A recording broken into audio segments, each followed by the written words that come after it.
Welcome to this session on stroke volume, cardiac output, and their clinical significance.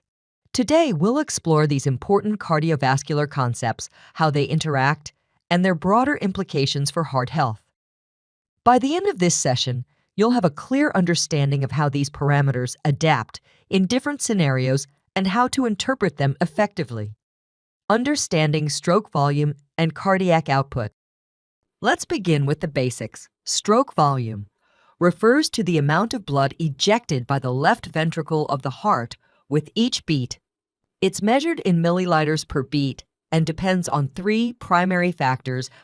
1. Preload, the amount of blood filling the heart during relaxation. Higher preload stretches the heart muscle, leading to stronger contractions and greater stroke volume. 2. Afterload, the resistance the heart must overcome to pump blood into the systemic circulation. Higher afterload, as seen in hypertension, reduces stroke volume. 3.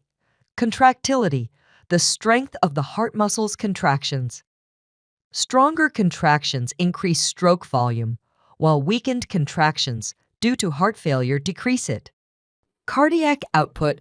This is the total amount of blood in liter pumped by the heart in 1 minute. It's calculated as cardiac output equals stroke volume times heart rate. Cardiac output is essential for delivering oxygen and nutrients to the body's tissues and removing waste products. 2 pathways for cardiac output. To ensure proper blood delivery, the heart employs 2 main strategies similar to filling a bucket with water using a pump. Stroke volume using muscle force. Imagine using your arm strength to pump water into a bucket with each stroke. A stronger arm, representing the heart muscle, can push more water into the bucket in a single motion, much like a powerful heartbeat ejecting more blood per beat. If the muscle isn't strong enough, or if you rely solely on this method for too long, it can lead to strain. In the heart, this strain might result in left ventricular hypertrophy, an enlarged heart which reduces flexibility and overall efficiency.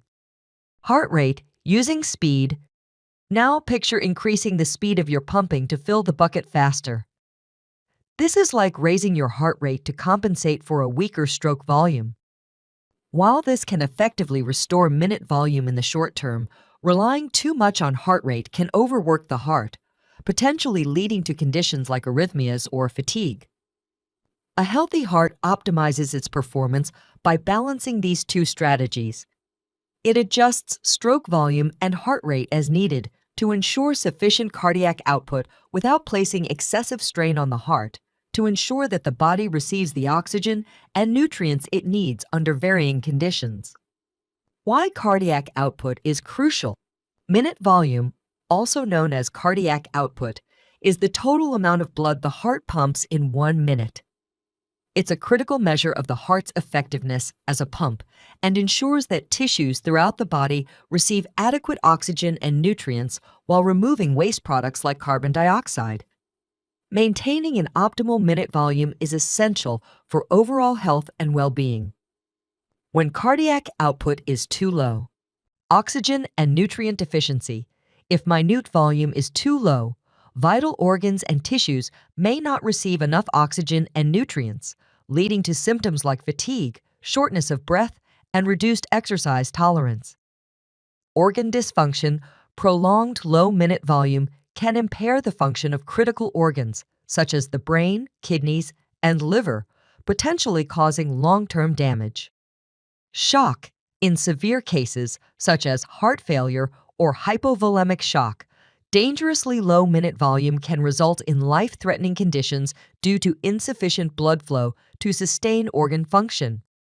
When cardiac output is too high, high minute volume can place undue strain on the heart, potentially leading to long-term cardiac issues like hypertrophy or heart failure. A consistently high minute volume can contribute to elevated systolic blood pressure, increasing the risk of vascular damage and cardiovascular events. The body continuously adjusts minute volume through changes in stroke volume and heart rate to meet the demands of different situations, such as rest, exercise, or stress. An optimally regulated minute volume supports energy levels, enhances recovery, and ensures long-term cardiovascular health. However, both excessively low and high minute volume can disrupt this balance, leading to health challenges. Here are some key relationships: blood pressure and cardiac output. Higher cardiac output can lead to an increase in systolic blood pressure as more blood is pumped into the arteries with each beat, raising arterial pressure.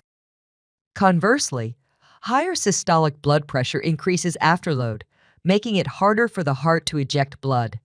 This elevated afterload can reduce stroke volume if the heart cannot generate sufficient force to overcome the resistance. Additionally, high diastolic preload can enhance stroke volume initially through the Frank-Starling mechanism, but excessive preload may impair the heart's efficiency, particularly in conditions like heart failure. Exercise and stroke volume. Regular exercise strengthens the heart muscle, allowing it to pump more blood per beat, leading to higher stroke volume. As the heart becomes more efficient, it requires fewer beats to maintain cardiac output, the minute volume. This is why athletes often have a lower resting heart rate, indicating improved cardiovascular fitness. Athletes' heart and stroke volume. In well-trained athletes, the heart can become enlarged as an adaptation to high physical demands, a condition often referred to as athlete's heart. This is generally a healthy and efficient response, as the larger heart can pump more blood per beat, increased stroke volume at rest. However, like any muscle, an enlarged heart may become less flexible over time, potentially reducing its ability to adapt quickly to increased demands. If the heart rate does not rise sufficiently during periods of high demand, the minute volume, cardiac output, may not be fully restored, potentially impacting performance or recovery. Lack of exercise. In sedentary individuals, the heart muscle may be weaker, leading to lower stroke volume. To compensate, the heart rate increases, which can strain the heart over time. Medications and their effects. Certain medications can influence these mechanisms. I give you 2 examples. Beta blockers. These medications reduce heart rate and lower blood pressure, which can be beneficial for managing conditions like hypertension or arrhythmias. However, they may limit the body's ability to increase heart rate to restore minute volume during times of increased demand, potentially leading to reduced cardiac output if not carefully managed. Statins.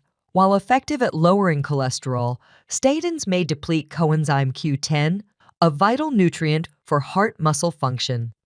This can reduce stroke volume over time if not addressed with supplementation. Case Study 1, low stroke volume and increased heart rate, restored minute volume. Scenario: this client has low stroke volume due to a weak heart muscle. To compensate, the heart rate increases to restore minute volume. This adaptive response maintains adequate cardiac output. Recommendation: strengthen the heart muscle with Q10 supplementation and engage in regular aerobic exercise. These interventions can improve the heart's contractility and efficiency, gradually enhancing stroke volume and overall cardiac function. Case Study 2, low oxygen saturation, stroke volume, and cardiac output. In this client case, we observe a complex relationship between low oxygen saturation, 88% low stroke volume, and a heart rate of 63 BPM, which remains unchanged despite the physiological demand. This situation highlights several key mechanisms: impact of low oxygen saturation.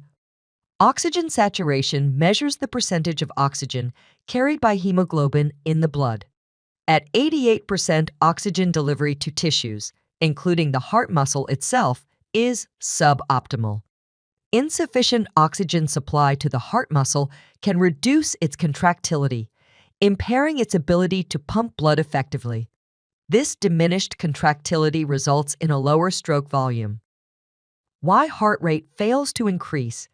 Normally, the body would counteract low stroke volume by increasing the heart rate, the compensatory mechanism. The lack of this response could be due to impaired autonomic regulation, parasympathetic dominance, or inadequate sympathetic response may limit heart rate adjustment. Beta blockers or medication. Beta blockers inhibit the heart's ability to increase its rate by blocking adrenergic receptors. Severely compromised contractility, low oxygen saturation may reduce the heart's overall efficiency, preventing it from responding to increased demands. Consequences of low cardiac output. With both stroke volume and heart rate unable to adequately compensate, cardiac output remains low. This reduces the delivery of oxygen and nutrients to tissues, potentially leading to fatigue, shortness of breath, and diminished physical capacity. The heart itself may suffer from insufficient oxygen delivery, leading to a vicious cycle of reduced contractility and further diminished output. Potential interventions. Identify underlying causes, investigate whether medications like beta blockers, which limit the heart's ability to increase its rate, or other conditions such as pulmonary issues or anemia, are contributing to reduced heart rate response. While beta blockers don't directly affect oxygen saturation, their impact on heart rate may reduce the heart's ability to compensate for low oxygen levels in tissues. Supplementation. Consider coenzyme Q10 to support mitochondrial energy production and enhance heart muscle function. Address oxygen saturation. Explore strategies to improve oxygen saturation, such as diet, as well addressing potential lung issues. This case underscores the critical interplay between oxygen delivery, stroke volume, and cardiac output. A static heart rate in the presence of low stroke volume and oxygen saturation may signal autonomic regulation issues, medication effects, or severe myocardial inefficiency. Correctly interpreting these markers helps target interventions to restore balance and optimize cardiovascular function. Case Study 3. Understanding low blood pressure, sodium deficiency, and dehydration. In this client case, the markers highlight very low blood pressure, low stroke volume, SV, and low cardiac output, CO. These parameters suggest inadequate blood circulation, which could be linked to dehydration and sodium deficiency. Hyponatremia. Let's explore how these factors interconnect. Role of sodium in fluid balance and blood pressure regulation. Sodium is a vital electrolyte that helps retain water in the body and maintain fluid balance. When sodium levels drop, it can lead to reduced blood volume. Sodium deficiency causes the body to lose water, resulting in dehydration and a drop in blood volume. Low blood pressure. With less blood circulating, the pressure within the arteries decreases.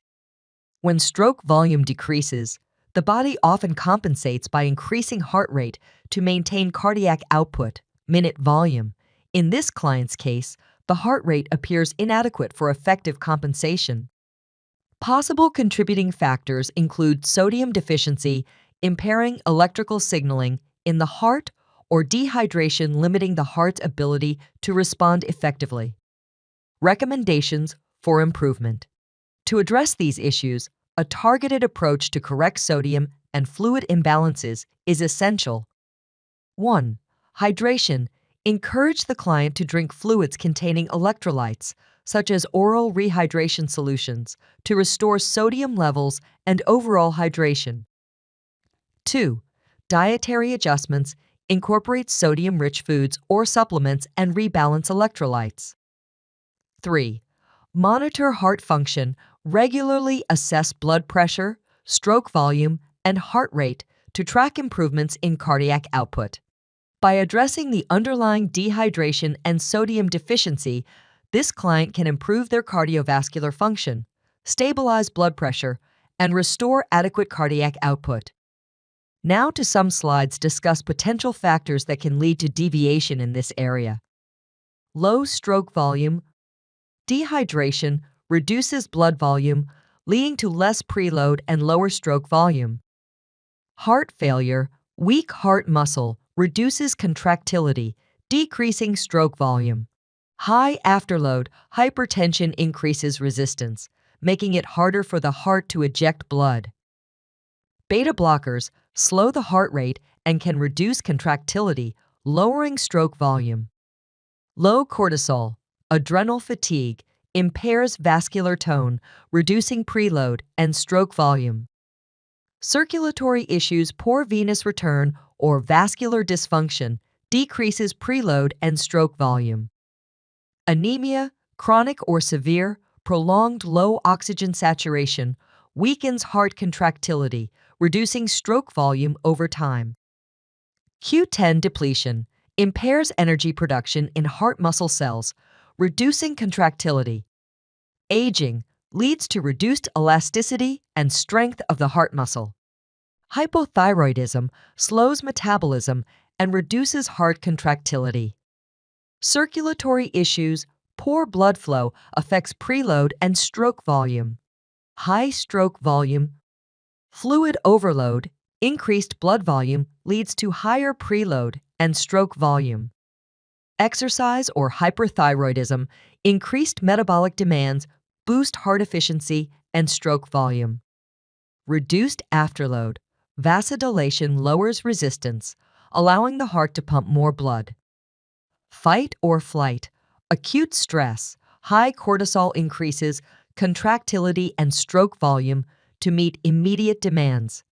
Athlete's heart, well-trained hearts adapt with increased contractility, producing higher stroke volume during activity. Low cardiac output, bradycardia, slower heart rate directly reduces cardiac output. Low stroke volume from dehydration, heart failure, or beta blockers. Severe valve disorders, such as aortic stenosis, impairs blood ejection from the heart. Low oxygen saturation reduces the heart's ability to pump efficiently, lowering cardiac output. Anemia, chronic oxygen deficiency, weakens the heart, decreasing cardiac output. High cardiac output, fever, anemia, or sepsis, increased metabolic demands drive higher heart rate and stroke volume. Chronic exercise adaptations, strengthened heart, improves both stroke volume and efficiency. Pregnancy, increased blood volume and metabolic needs raise cardiac output. Hypertension with high cardiac output, elevated stroke volume or heart rate increases systolic blood pressure. Fight or flight, acute stress, cortisol-driven increases in heart rate and stroke volume temporarily boost cardiac output. Explanations for specific scenarios. 1. Fight or flight response. Acute stress increases cortisol levels, enhancing heart contractility and boosting stroke volume and cardiac output. Chronic stress strains the cardiovascular system, potentially leading to vascular damage, increased afterload, and long-term inefficiency. 2. Anemia. Acute compensation. The heart increases stroke volume and heart rate to maintain cardiac output. Chronic anemia. Prolonged oxygen deficiency can weaken heart contractility, reducing stroke volume and cardiac output. 3. Low cortisol, adrenal fatigue. Impaired vascular tone leads to reduced preload and lower stroke volume. Poor blood pressure regulation affects overall cardiac output. 4. Hypertension and cardiac output. High cardiac output can increase systolic blood pressure due to greater blood volume being pumped into arteries. Conversely, sustained high blood pressure increases afterload, which can reduce stroke volume. Thank you for joining me in this session about the heart, the essential pump in our body that tirelessly distributes blood to nourish our entire physiology. This incredible organ adapts to different circumstances by increasing or decreasing heart rate and stroke volume, emphasizing the importance of maintaining a strong and healthy heart. This is why physical activity is so crucial. It strengthens the heart, allowing it to efficiently adapt to the body's ever-changing demands. A well-conditioned heart is not only the foundation of cardiovascular health, but also of overall well-being. As we wrap up this video, we'll now transition from discussing the heart to focusing on endothelial cells in our next session. These cells, located in the inner lining of blood vessels, play a critical role in circulation and vascular health. I look forward to seeing you in the next video, where we'll explore their importance as part of the circulatory system. Thank you for watching, and I welcome you to join me in the next session.